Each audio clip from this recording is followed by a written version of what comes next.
钢铁新娘原作是咋完结的？这个是真够老的，各位还有印象吗？请把记得打在弹幕上。该作其实是由岩崎正和老师于2005年开始在角川集团旗下的月刊电击 Comic Gao 上连载的漫画作品，后来在2008年的时候随着杂志合刊，于是该作被移刊到了月刊 Comic 电击大王上进行连载。后来该作于2011年正式完结，全篇共出了9卷单行本，共有63话的正篇故事。我们2008年看的 TV 动画版实际翻拍了漫画的前17话的内容，对应关系如视频所示。当时动画其实连主线的一半都还没有讲完，故事中跟男主有暧昧关系的第3女主神代雪菜要到至少第21话的时候才会出场。这个第3女主作为转校生，一上来也是各种给男主白送，但是她的身份跟女主身份有关，而且神代雪菜体内也有纳诺球的存在，是解开男主力量和过去几个人关系的关键人物之一。不过这个漫画中间的剧情多以搞笑恶搞为主，主线剧情都是美化只藏一点，大部分时间这个漫画都是拿同行开算去了。为了节省大家的时间，我这里就不一话一话展开说明了，直接跟大家讲一讲这故事的主线内容。其实当初男主在泳池遇到的10年前的那个女孩跟女主根本不是同一个人。原来在故事的25年前，一个叫三智魔宗一郎的科学家带着自己的宇宙科研团队发现了外星生命体。宗一郎用外星文明研发了一个叫纳诺球的科技，这个纳诺球如果研制成功，就能变成类似于许愿机一样的东西，可以解决地球大部分的能源问题。但是纳诺球不好控制，必须在人体内寄宿10年才能完整发育，但是一旦失控，甚至连地球都可能被炸飞了，所以纳诺球的计划被搁置了。而宗一郎从外星科技中提取了 DNA， 研制了 N 个原本是打算寄宿纳诺球的人造人，但只有女主三智魔命和其妹妹三智魔真命实验成功，成了可以活动的个体。好消息是，因为纳诺球的研制搁置，姐妹俩成了宗一郎的女儿，得到了人类的待遇，被抚养长大。坏消息是，因为是人造人，所以寿命很短，活不到16岁。但这事儿一开始姐妹俩都不知道。而在动画的10年前，姐妹俩5岁左右的时候，宗一郎带着研究团队回到了地球一趟。在这一次回乡之旅里面，比较元气过头不长脑子的女主跑地球上玩的时候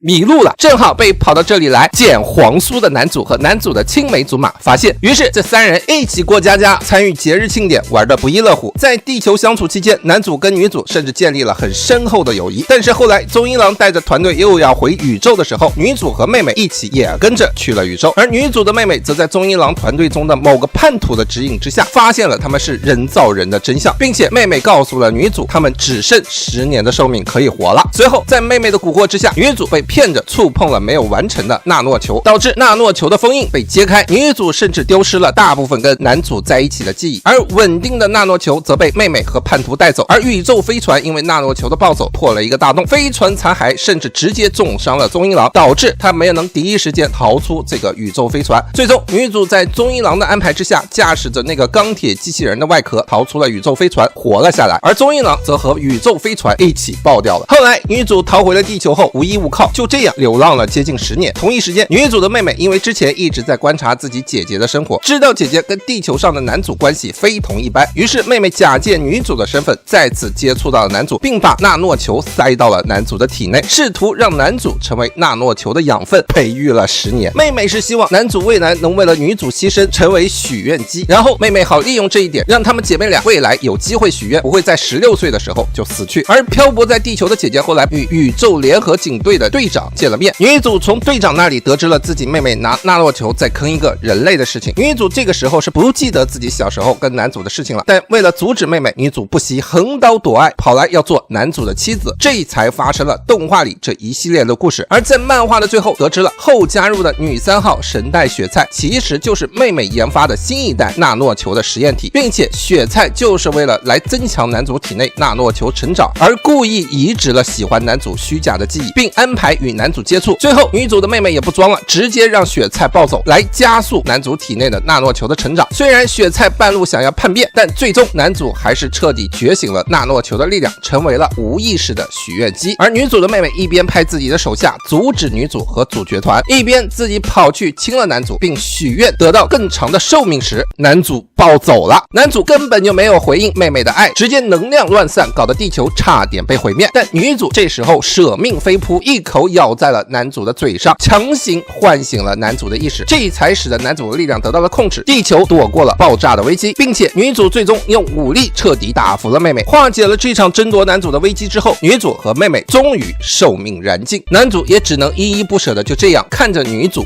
被警方抓走，以危害社会安全的罪名被抓进了大牢。原来男主的力量在暴走的最后，让女主和女主妹妹还有雪菜得到了超越人类的寿命，使得他们变成了新人类，甚至可能活得比一般人类还要长。但女主因为保护男主期间各种大破坏以及宇宙科研团队飞船爆炸也与她有关，数罪并罚，警队打算过河拆桥，把女主关起来。不过故事的最后，因为纳诺球还有一半藏在男主的体内，导致警队依旧派卧底继续做男主的同学，而女主也越狱成功。为了男主情绪稳定，被特许陪在了男主的身边。而女主的妹妹最后也算是跟姐姐和解了，妹妹打算带领自己的电气科研团队造福未来的人类。而男主的青梅竹马仿佛正宫一样，表示一定会让男主和女主走向人生的正道。而故事到这里就戛然而止，没有诉说男主最后确切跟谁在一起了，但至少可以说明跟男主有 CP 暧昧关系的女生这里至少有3个。好了，以上就是钢铁新娘的原作大致完结的剧情啊，各位看完以后有啥看法与想法呢？欢迎在评论区留言与我们分享。你还想看哪部动漫的原作是咋完结的？本期视频点赞过2万，我就3天之内做出下期视频，望各位多多点赞，多多支持。